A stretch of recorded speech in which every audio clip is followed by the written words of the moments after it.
Hello, boys and girls, friends. Welcome to Headspace Live. We are on with a really amazing guest today, Julie Landi. She is a coach, a personal friend. We have all kinds of stories to tell you, and you're in for a treat. It's going to be an amazing talk. So, as always, this is completely live, a live stream on a number of different platforms. I want you to comment as we're doing it, or if you're watching it later, that's fine. We respond later. I want you to like, share, interact with us because this is how we teach the algorithm that you like what we do. So, with no further ado, let's get this party started, and we'll go into a fascinating conversation. I'm gonna play this quick bumper.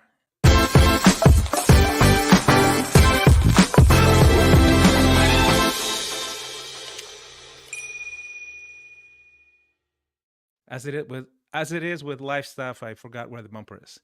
Julie, thanks for joining me. Oh, my pleasure, Christian. Always. So, Julie, you and I have been friends for a long time, and we have Mhm. a lot of history, which I'm Mhm. very excited to discuss with you. And first, I'm going to just sing you praises for two things. One is that when I was sort of starting to think about going into coaching, you're one of the few people that gave me a lot of pointers, a lot of advice, and I'm super grateful because I sort of follow in your footsteps, and you've really helped me over the last maybe year and a half, just Mhm. giving me advice here and there on how to shape things, how to structure things, how I can serve the people that I want to serve. So thank you for that. And then the second thing is that my wife Deb actually went through your coaching program in Live Your Vision, and I'm eternally grateful because she's a different person, and we can talk a little bit about that, about what you do in a minute. But I'm grateful personally, so I owe you um, a debt of gratitude, a debt of an improved life for my wife Deb, and she's super grateful as well. So thank you for both Mhm. of those things. Well, it is truly my pleasure. It's a pleasure to work with both of you, actually. You're both such incredible learners, and students, and I will say conduits because whatever you take in, I know you pay it forward, and that to me is like, oh, such a gift, really. It's not just, "Oh, cool, it's all mine. Thanks for Y- making my life better." It always has a ripple Yeah, effect. So I just absolutely. love, love, love my relationship with both you and Deb. Thank you, thank you, thank you. And of course, I was privileged to be able to also help you do a rebrand Yeah. for Live Your Vision. My team at Third Drive Media, we did a rebrand, the website. We did a lot of work in messaging and shaping your brand to really reflect the amazing work that you already do. So we'll talk a little bit about that later. But what I wanted to start with, for those of you who are listening, is Julie Landy has an incredible uh, coaching practice. It's focused on women. It's focused on women living their vision. And if you can tell me a little bit about it, just as an intro, because what I'd like to do is sort of put a pin on it when people sort of perk up and go, "Oh, this might be interesting to me," but also, and then go back and sort of ask you about your origin story, Sure. because you have quite an amazing story that is now you are living your vision and you're helping dozens and dozens of women to live their vision. And it's just a fascinating story of success, but start with Mhm. your success and your struggles and your overcomings, right? Mhm. Well, thank you. I mean, what we do right now is we have a transformative coaching company for women Mm-hmm. that does help women discover, develop, and distribute their own unique gifts for greater impact and income and fulfillment. It's pretty incredible to watch women be unlocked. I'll say that. I do. That's one of the great privileges that we have. And, as you said, we'll get into the story and the origin of it, in a minute. But to see it now touching everywhere from Cape Town, South Africa to Kenya to Alaska to New Zealand to, Cambodia, all around the globe and all across the US for women who have the same heart, regardless of their faith, their backgrounds, their ages, and they range from 27 to 67. Maybe actually in the seven, we have a few in their 70s and a few even younger than that. We have a 17-year-old actually with us currently. And so I'm just watching women that share the same heart to want to do something greater with their life, realize that they have to invest and study and really understand who they were created to be in order to fulfill the destiny that's ahead.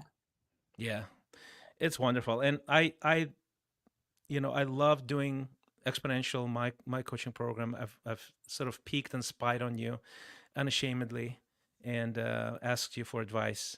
And you're absolutely right. I think one of the biggest um, just sources of joy is to see people progress, people Yeah. see people transformed, Hmm. and just it's mind-boggling how someone's expertise, like my expertise or your expertise, your lived experiences, can can sort of affect somebody with such a powerful in such a powerful way that there's a ripple effect, quite literally redirecting the trajectory of somebody's life, right? Hmm. Yeah. And I find it to be like one of the most amazing things about being able to do this. But it starts always with your own story and your own struggle and your own Hmm. valleys. Hmm. Um, so tell me about yours. I know a little bit about it. Actually, I know quite a bit about it, but just walk us through it. I'm very curious about the Genesis story. Yeah, yeah. Well, I appreciate that. Well, I mean, I come from a family that has a 110-year-old family business practice. So I think I was raised to be a business person in some respects, an entrepreneur. Think, how can you make more from Yeah. that standpoint? And then from my mom to my great grandmother, they were all like, make it happen women. So I feel very privileged to have that. They were all entrepreneurs. They were all CFOs or COOs. They were well ahead of their times in many situations. But so originally I have that, but then, a lot of pain and hurt through the family dynamics that occurred. And then my husband and I were in the Christian ministry for full-time Christian ministry for nearly 17 years, a little over 17 years actually. And that ended abruptly with the deaths of both of my parents. Oh, And wow. my father actually had a heart attack when he heard that my mother was diagnosed with brain cancer. And he had a heart attack and died right there in the doctor's office during the diagnosis. Are you serious? Yeah, Oh my totally. gosh. So that created that just sent a spiral, like a catapult type effect into the everything that happened in our family. And so he died, she died shortly after that. As you can imagine, she couldn't really hang on with what the trauma and the sickness that she had. And then that split our already dysfunctional family into a million pieces from there. Mm. So it was a really difficult thing for myself and my husband and I and our two girls at the time to navigate serving a large amount of people in a church setting while also dealing with the trauma of that back and forth and all of that, because we were in LA and they were in New York. So anyway, that created a need for us to step down, to step away from the ministry, to actually be let go from that situation, which was also a bit devastating, to be honest.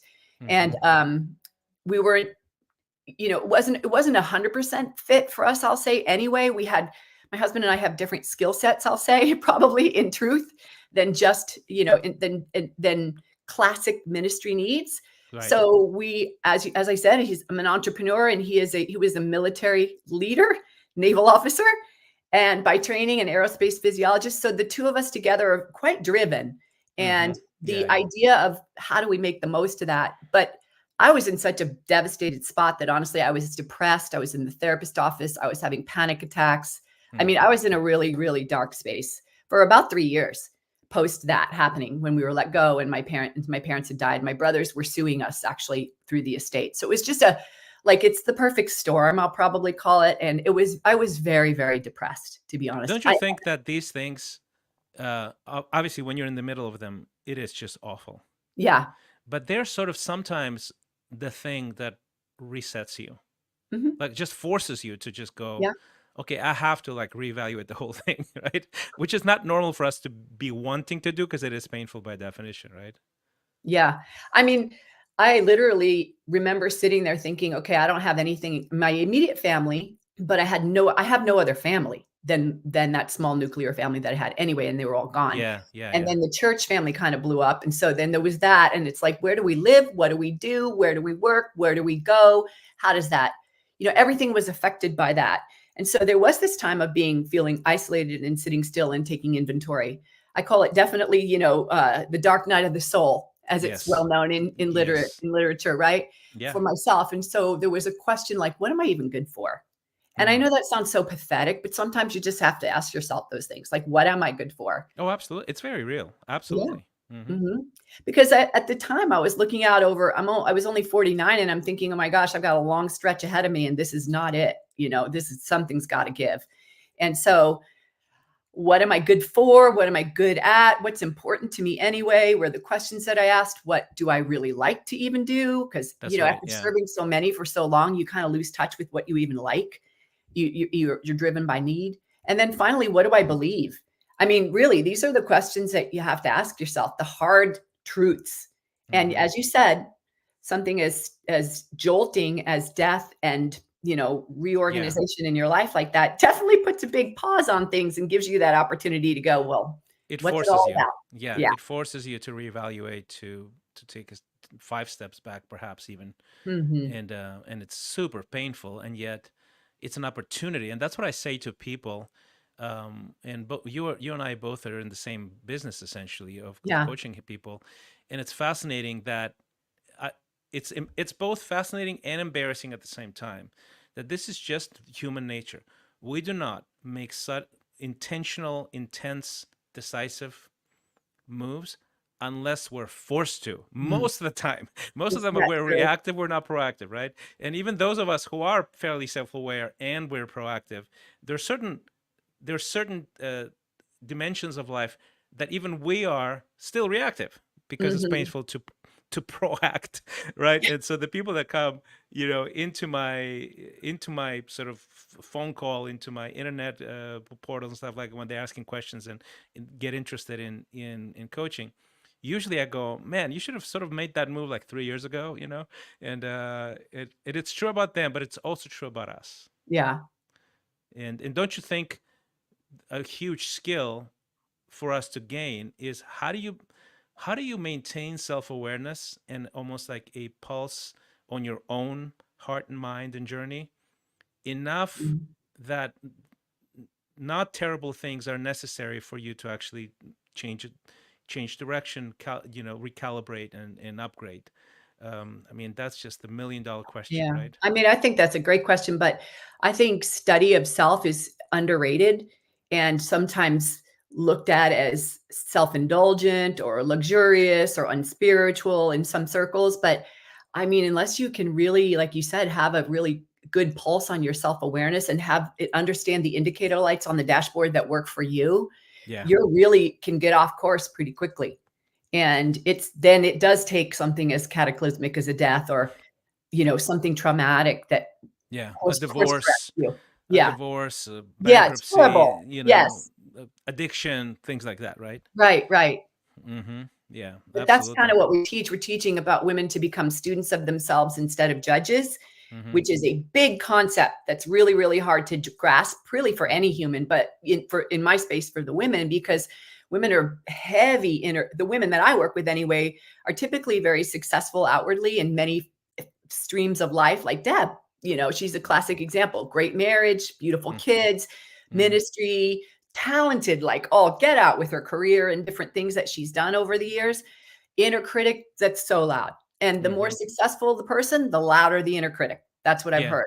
And Yeah. so there's this competition internally for what we'll call congruency, which where there's unity, where you're the same on the inside as you are on the outside, Oh, that's a and great that insight. is a fight to the Yeah. death because most are fighting off that Yeah. imposter Yeah. syndrome. Yeah. Yeah. Yeah. Absolutely. Do you find, Julie, that women have more self-judgment than men, or is it just, a gender neutral sort of thing? I think it's in different categories. I think, uh, women tend to be more sensitive that way, I think. I think men can be more, forgive me for saying that my husband is also a coach and does a lot of this stuff, work with this too, but lack self-deceived to be able to get done what they need to get done, to be fair. I'm not a, I I think women are much more self-aware, and men are much more clueless. at Uh, times, yes. I I mean, do it's think, just true. and I think culture perpetuates that. Women are raised to be pleasers, be good Yeah, girls, you're agreeable. Men are, raised to be like warriors, like, no, you don't agree. You take on, you challenge. And so they don't necessarily listen to themselves, and women don't necessarily like advocate for self. that's true. And I think also men, because men we're wired to lead and to Yeah. provide and to protect. we operate in a solo capacity Yeah. with much more ease and more naturally.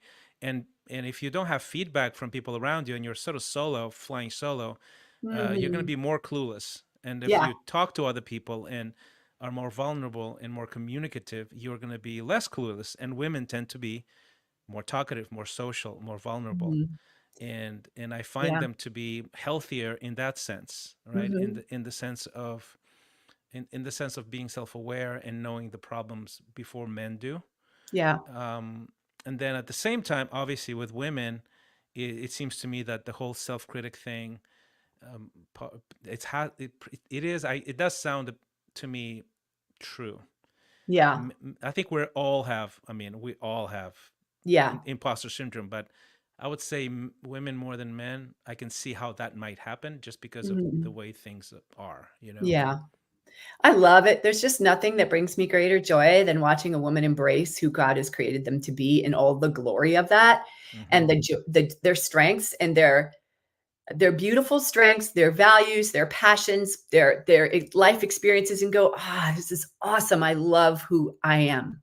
Yeah. And therefore, I go forward and Mm. offer that with an Hmm. overflowing spirit because I believe there's great value in that, as Yes. opposed to this self-centered, puffed up, insecure, Yeah. try and make yourself feel good. It's genuine and it's powerful. It is powerful. So you talk about living your vision, and I think you use, all of us obviously use some kind of construct, something that you can sort of create that is simple for people to understand. And I think you use these 5 steps to living your vision. Can Yeah. you can you sort of walk us through that? Yeah. I spoke about them just generally in a minute ago, but we do have a 5-step Mm-hmm. beginning step. Our program is really at 30 steps, if you will, but the first portion of it is the first 5. So Mm-hmm. the first part is understanding and really taking an assessment, evidence-based assessment on your natural God-given strengths. Everyone Mm. has them. They are well endowed. Most operate from a position of trying to mitigate weakness or be well balanced, which definitely, or even according to research, diminishes your performance by as much as 60%.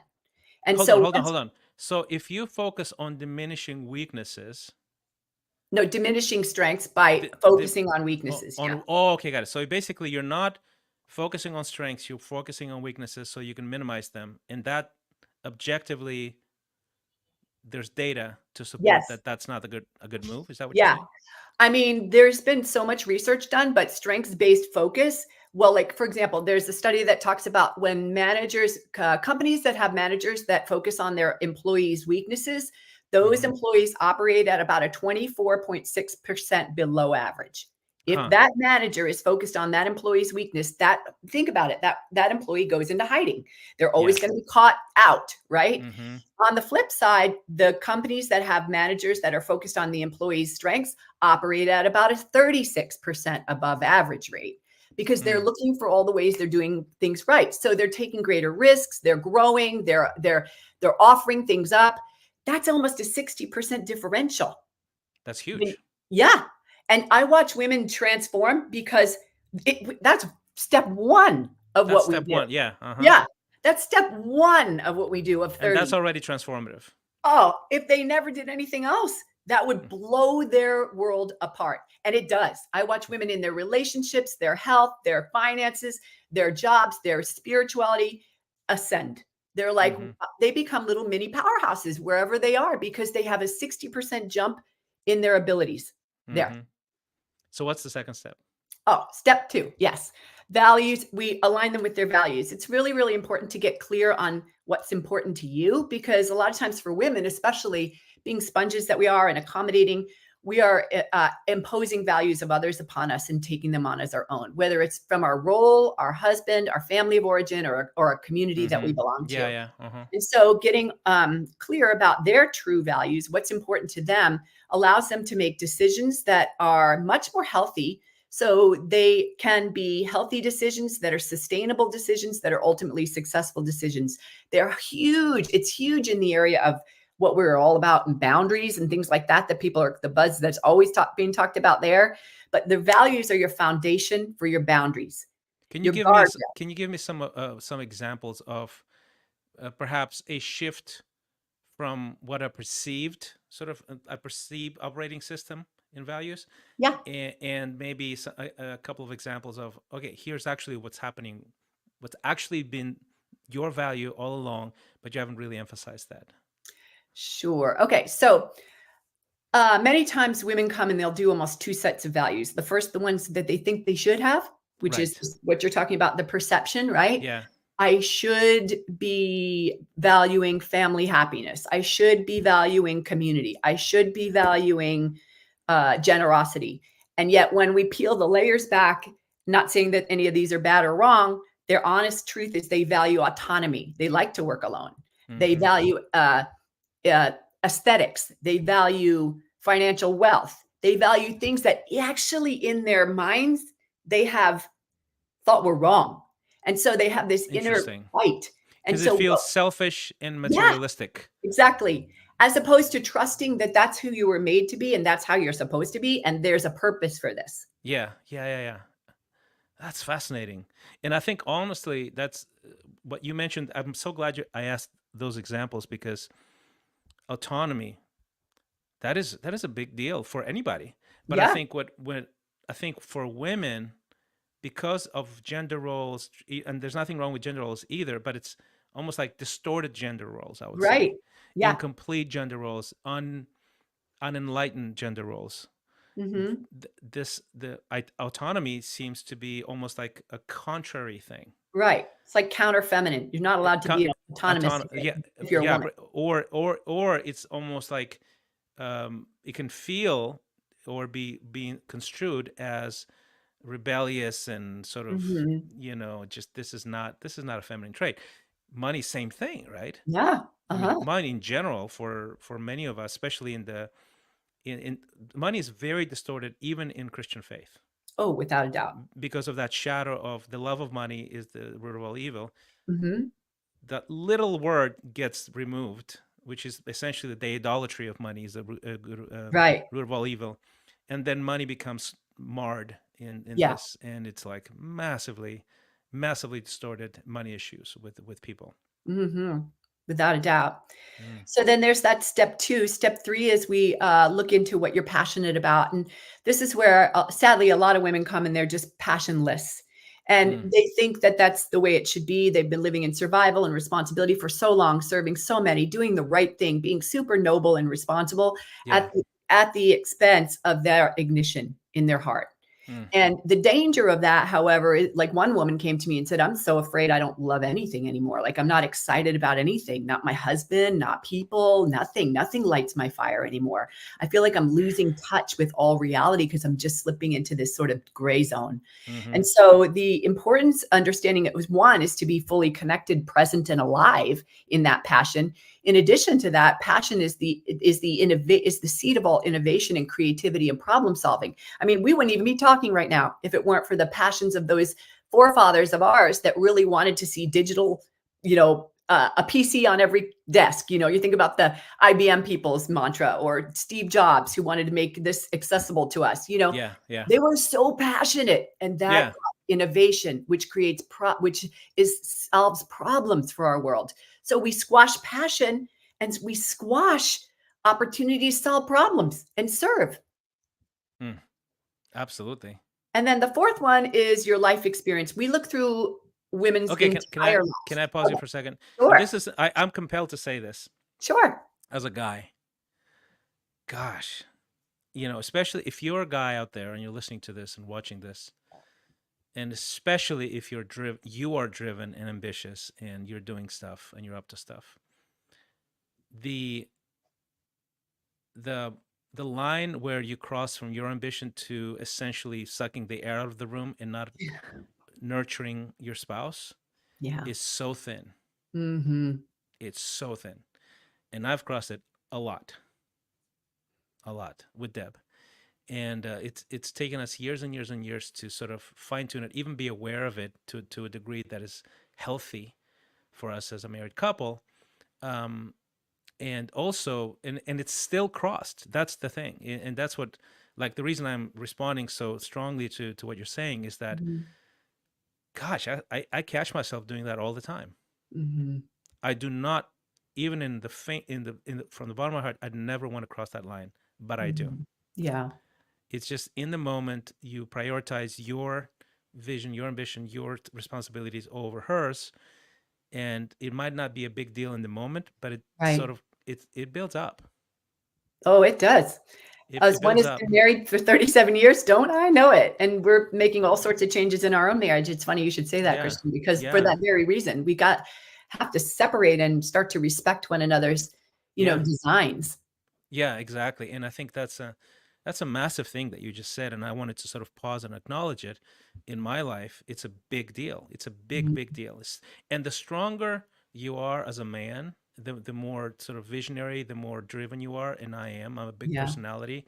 That you have to be proportionally self-aware and humble, and figure out ways, just systems to get feedback, not Mhm. only from her, from other people around you, because it's those are the marriages that they can thrive because of the talent at both parties and the drive of both parties, or they can just explode.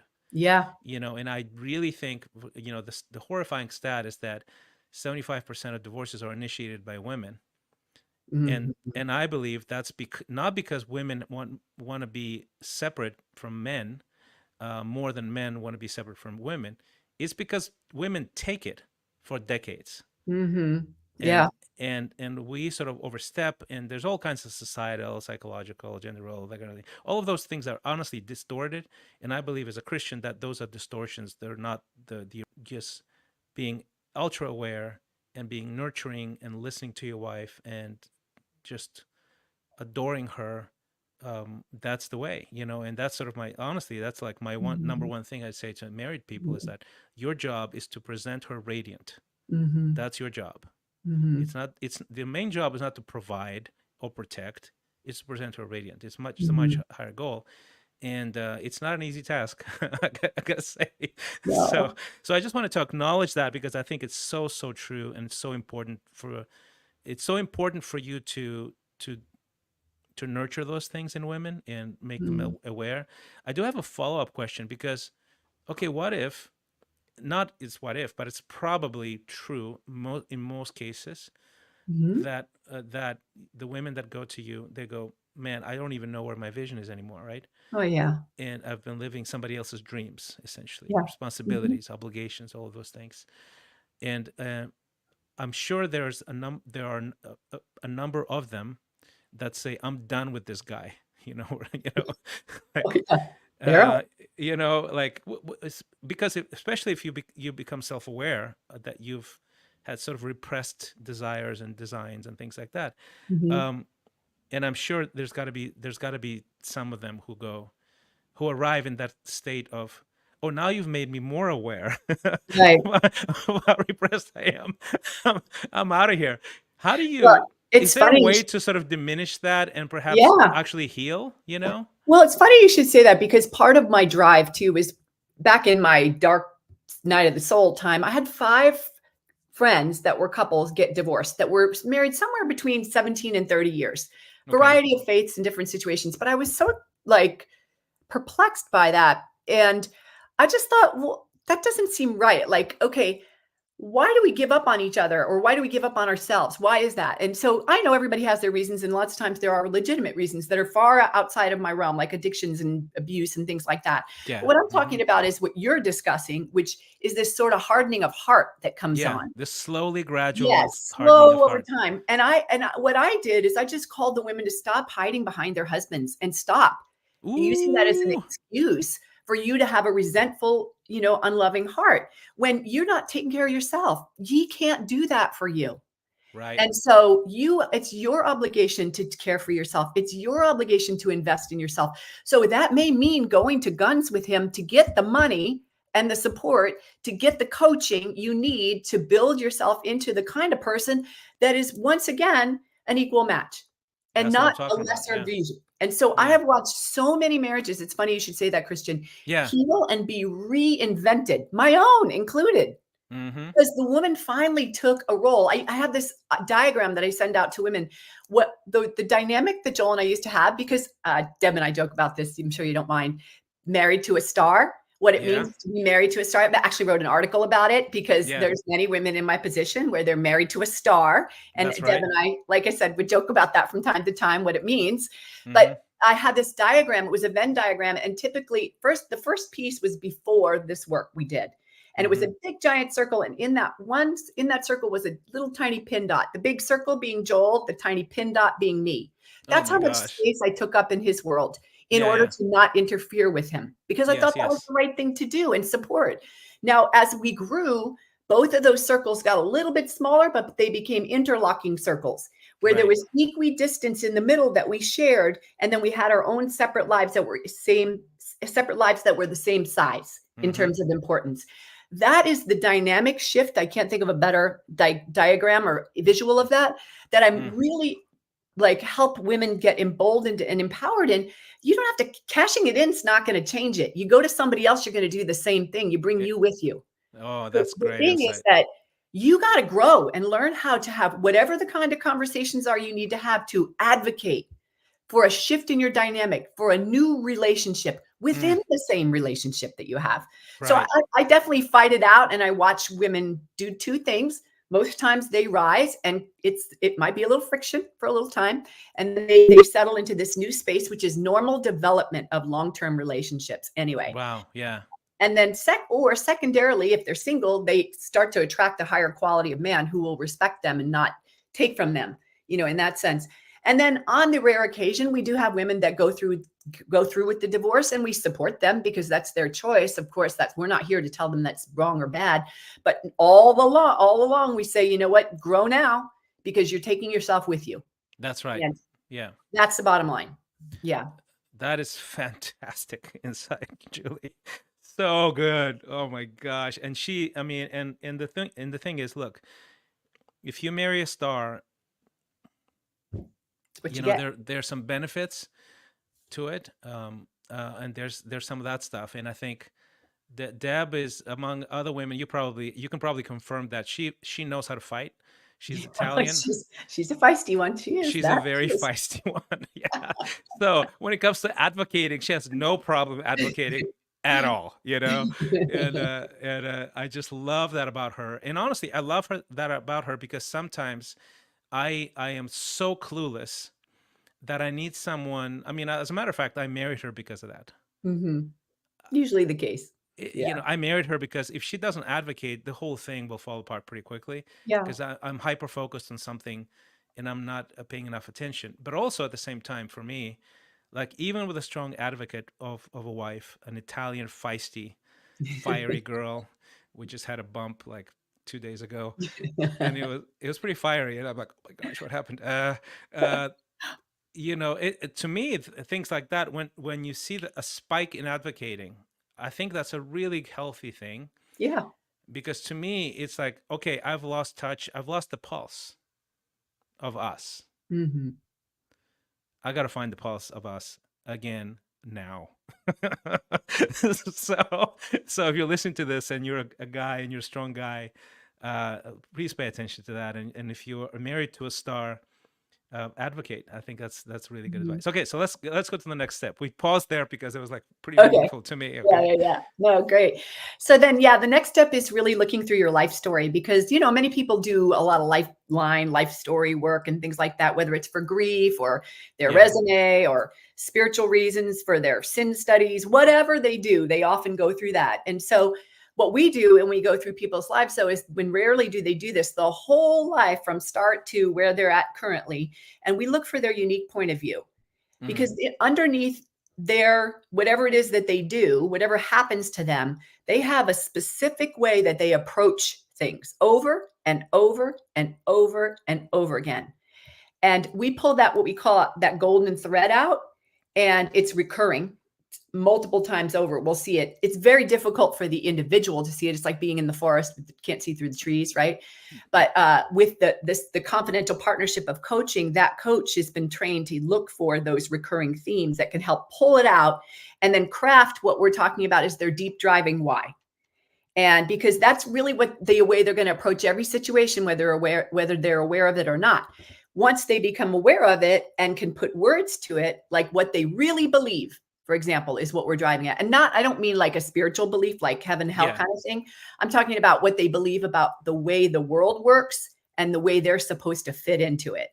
And Mm. that's why we're taking a deeper dive look into their personal points of view and their approaches to things, because that's coming from their belief in the way the world's working and the Yeah. way the world they're supposed to fit into it. So once we can extract that, we can help them articulate, make a sentence about it. For myself, I believe that every individual is uniquely gifted. And if we take the time to discover and develop and distribute those gifts, we will transform this world. There are solutions in every single person Wow. for what That's the powerful. issues are out there.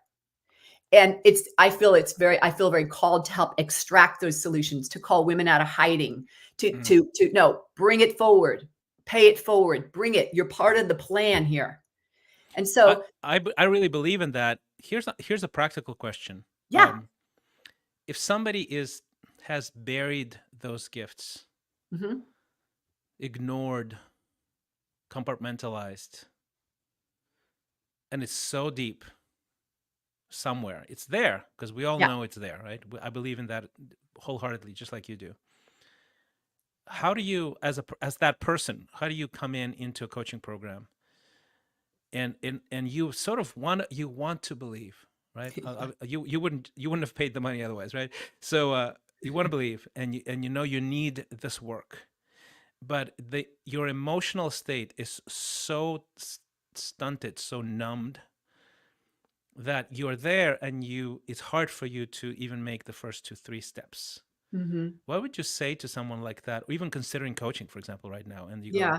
yeah, that sounds great for a Deb, or that Yeah. sounds great for, for Christian or whoever, for somebody who's already, yeah, you're already dynamic, you sort of lost your way, and I have so many layers of this. I don't think I can be sort of dug out, What would you say to someone like that listening to this right now? Well, if it is in fact some sort of emotional really trauma and something like that, and they're just really hung up in that space, I direct them to a therapist, to be honest, because I'm not a Yes. therapist. And Yeah. therapy is about healing the past and all that, and coaching is about building the preferable bridge to the Yeah, future. it So is. And yet, yeah, there's yeah. So, still, yeah, they both happen on both. they overlap a little bit, right? Yeah. Obviously they overlap. But let's remove the overlap. Yep. But let's say, okay, no, the person wants coaching, Okay. they have healing, but because they haven't experienced a lot of success for an extended Gotcha. period of time, Yeah. the emotional state is one of I'm in survival mode. Yeah. I don't even know what I'm good at. And we do have women that come in like that. They're what we call depleted. They're Depleted. in a That's a great depleted word. state, not a damaged state, a depleted state, Mm-hmm. where, I mean, that wasn't necessarily Deb or, in some of the other cases, but we do have that all the time. So if that's the case, there's just a tremendous depletion and there's not a lot of deposits in terms of that belief of Mm-hmm. self. Then which we start with everybody, but we start with them in the same way. We use evidence. We don't ask them to believe. We don't even expect belief of them. We say, we'll prove it to you. You watch. And we will make a believer out of you about who Wow. you are. Yeah, So makes sense. we use a lot of evidence-based, data-driven, scientific approach, as well as the spiritual, historical, psychological nature lessons at thought leader teachers. But we will prove to that person what we see. Yeah. And what the tests and the assessments and their peer reviews show. That's fantastic. Mm-hmm. Okay, are we at step 5 already, or we haven't even gotten to that? I think I That paused was you. step 4, right? That Okay, was step 4. So we have one more. Yeah. Let's do So, step 5. okay. So the last thing is that with, in terms of our helping them discover and develop, we really help them discover who they do their best work with. There's kind of 2 pieces to step 5. I will say, I'm not going to get into the signature process because that's a part of what we do, is help them extract their unique ability to solve problems and create opportunities for themselves. That's in you too. That's part of your story. But the 5th real part is, who do you do your best work with? And this is where women typically trip, is because they're used to being trained to serve everyone, to love everyone, to, help anyone that needs it, in that kind of spirit of good spirit, good kindness, and, help the neighbor and help the stranger kind of thing. But in truth, we're all designed that will have the greatest impact with a certain select few people. I mean, even Jesus said in Mark 3, went to the mountain and called those he wanted to him. He loved everybody, but he only worked with the 12 to drive the legacy deep.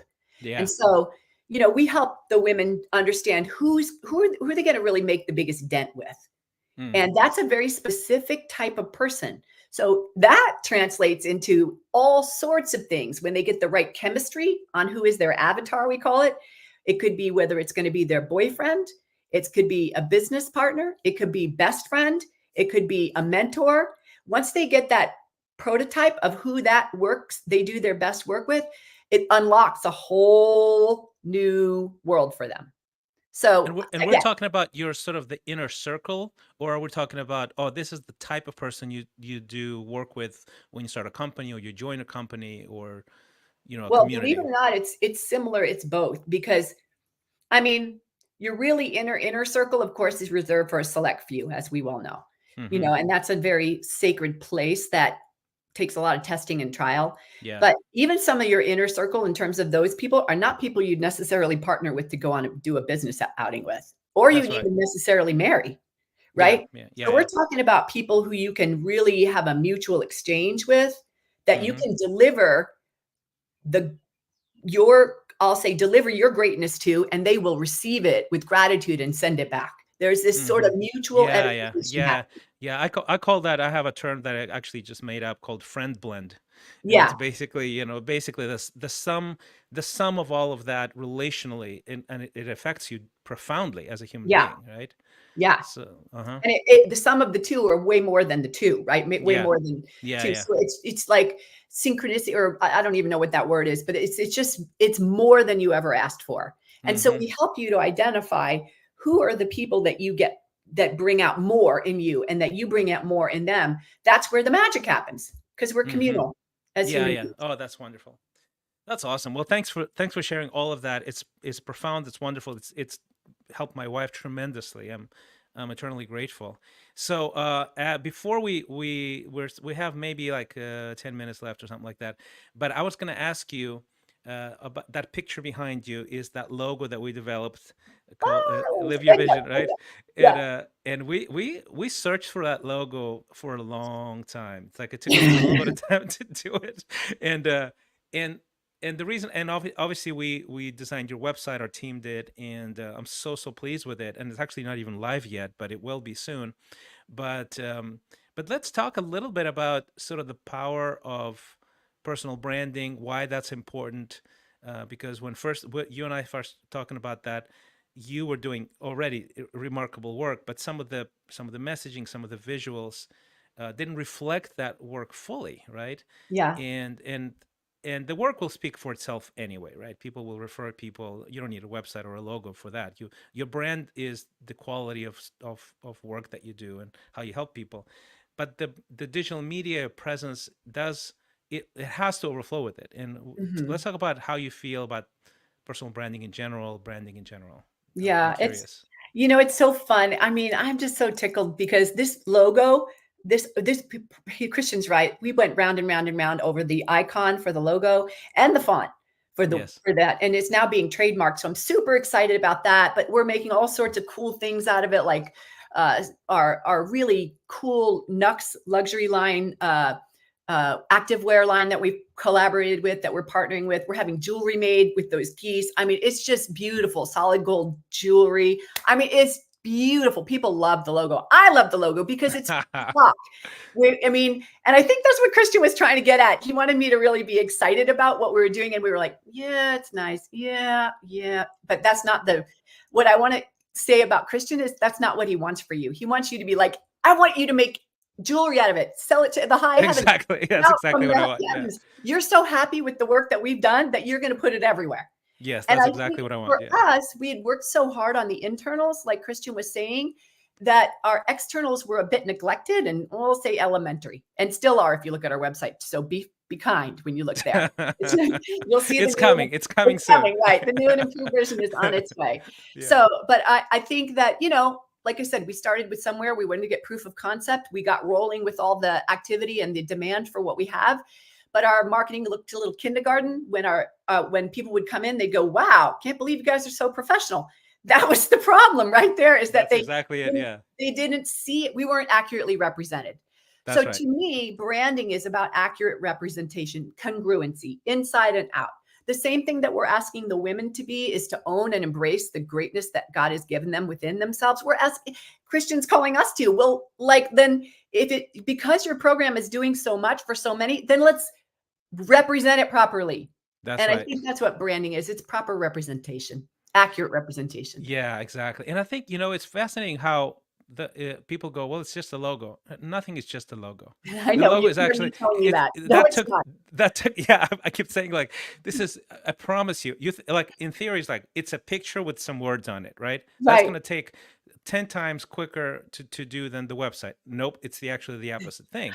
It's because there's such an emotional connection to it, and you're sort of marrying something, right? Mhm. A picture that's going to be everywhere, and it is the essence of the essence, and it has to sort of elevate, reflect, really overflow with who you are and the kind of work that you're doing, and it's worth every effort, because this is going to drive you, right? There's an emotional Yeah. charge to it, and it has to represent your brand.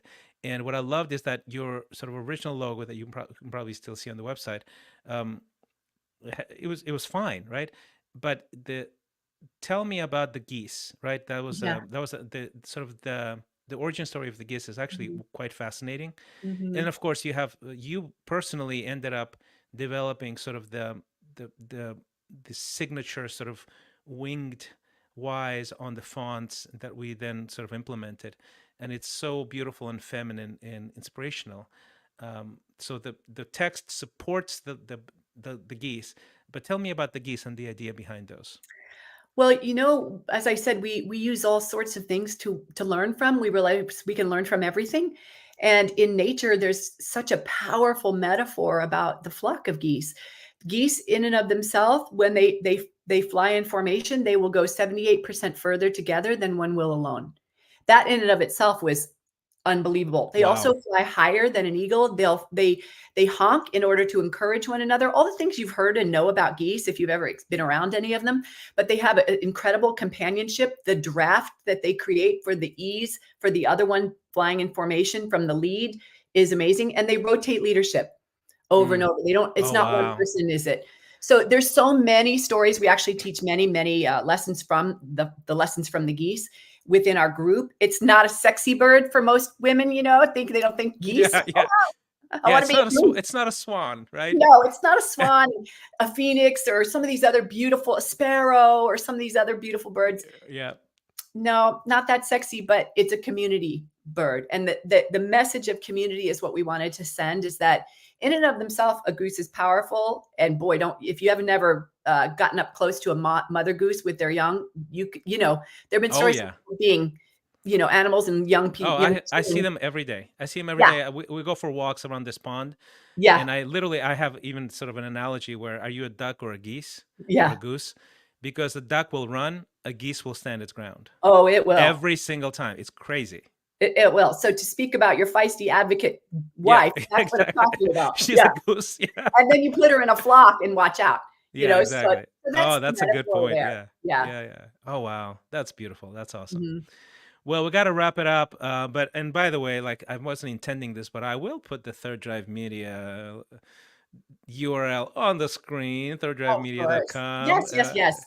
Can't wait. because it's awesome, and because we do really good work, and it was definitely a privilege to do the branding with you, and it's really not about just the design. It really is about the ideas that drive you, Mhm. and that's real. That's true branding. True branding. True digital media. It's just storytelling of the essence, and how to make what you already do well shine and be completely irresistible for people who watch it. So there you go. Yeah. It was a joy. I can't wait for it to go live, and Yeah, and I really just proud of wanted you. to can I give one shout out for an upcoming event if people are wanna Please know do, more? please Yeah. do. Yes. On June 1st, we are having what we call Renew Your Vision. It's always our half year mark. Hello, we start in January and you get all fired up with whatever you're going to take on. And then by mid year, it's kind of slipping away, probably sooner than that for Right. most.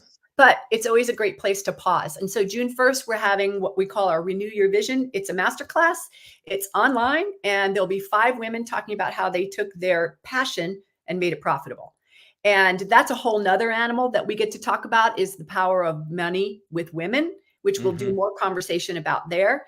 But women use 90%, according to statistics and research, 90% of their income for their family and their community. Not to put men down, but the statistics say that they are 35% use in there. And so as I said, it's the nature of a woman to use what she's been given to serve another. I'm sure that's the original design and why, but we are showing women all over the world how when they have money, they can make a tremendous difference for their family, for their community, for the world at large. So as you said, no need to be afraid of making money. It's been sadly. Tell us how people can sign up for this masterclass. Yeah. So if you go to liveyourvision.us, that masterclass, Renew Your Vision, is the sign up, or the registration will be there. So there'll be 5 women talking about how they did this, and basically the good, the bad, and the ugly of pursuing your dream. And we're going to have a blast. I'm going to moderate that, and it's going to be a lot of fun. So hope we see you there. Well, if you're listening to this and this has touched you, moved you, please don't miss this opportunity. The event, I know this for sure because I've seen Julie in action, will be absolutely remarkable and life-changing. And the work that Julie does, and it's expanding, which is the best proof of success. You have more and more clients, more and more coaches in your crew, and it's really an inspiration for me as well. So I'm really grateful for your example, and also for you touching my personal life through my wife. Thank you, Christian, and thank you for all the work that you do. With everywhere you do it, you have your fingerprint in so many places in the world, a better place, thankfully, because you're in it. So thank you. Much love to you and to Deb. Thanks, Julie. All right, guys. If you love this, give us a like. Give us a little bit of a shout out in the comment section. If you want more of this, actually, I'm going to put a URL on the screen, christianrayflores.com. We have incredible content coming into your inbox for free every Sunday morning. It drops. It's wonderful. And so sign up there. And also, if you're listening to this on a podcast, an audio podcast, give us a comment, give us a rating, because that's how we tell the algorithm this is a good thing that people like. So thanks again for being here, Julie, and for everybody for listening. Come back next week.